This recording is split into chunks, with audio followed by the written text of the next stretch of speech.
Hi, I'm Taniya. On April 28th, my boyfriend of 3 years proposed. It was pretty exciting, and obviously, the normal fanfare followed. My mother called all of my family, I called all of my friends. It was mayhem, but it was exactly what I wanted. I've been planning my wedding since I was old enough to know what one was.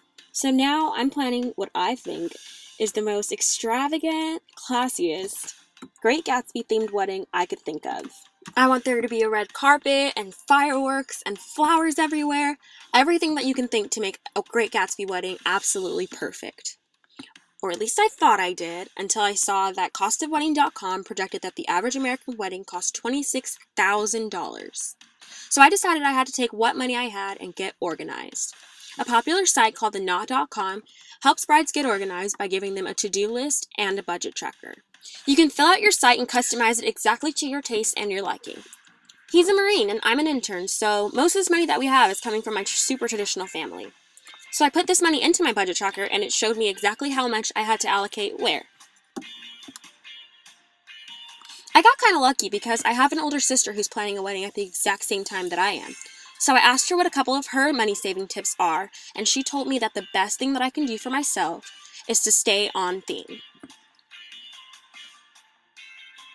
A lot of times, couples want to add personal touches to their wedding. I'm really obsessed with Transformers, but since I'm planning a wedding and it's 1920s themed, and the color scheme is extremely specific and the theme is even more recognizable, it'll probably be really confusing when there's a bunch of Bumblebee figurines on my tables.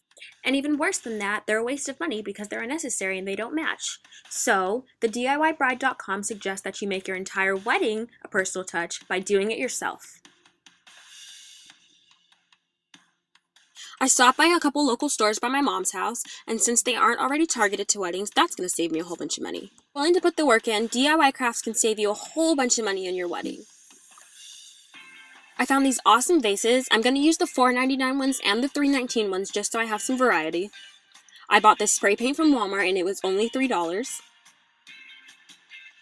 Then I found this diamond and pearl mix to fill my vases with.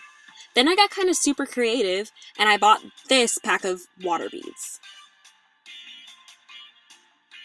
Flowers were 80% off, especially since they're in the off season, and now I get to test run what my centerpiece is going to look like. The first thing I did was soak my water beads in water overnight. These things were kind of awesome because they got big enough to fill up 2 pots, so I might only need 2 packets of them. I moved on to spray painting my vases, just to make them a little bit more interesting. I wrapped them in tape and newspaper. Then I filled it to make a kind of a cool pattern on it. And I went nuts with the spray paint. I bought both a glossy paint and kind of a matte paint.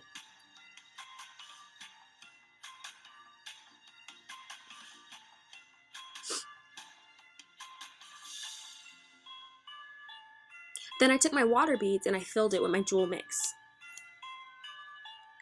Next I filled my vases, and look, you can't even tell that those water beads are in there, so I just saved myself a whole bunch of money. These are some of my finished products. The Knot.com estimated that I would need at least $400 to make my centerpieces, so let's see how I added up. The spray paint cost me just under $4, and I'm going to buy 3 cans just to make sure I have enough, so that's $11. If I only use the cheapest vase, 12 of them is going to cost me $38. Filling my vases could have cost me $359, but since I used the water beads, I cut that cost to $119. So in total, the paint, the vases, and the filler cost me $169. That's $230 in savings from what the Knot estimated that I would need. So I really hope that these tips helped you, but all in all, when planning your wedding, remember to have a blast.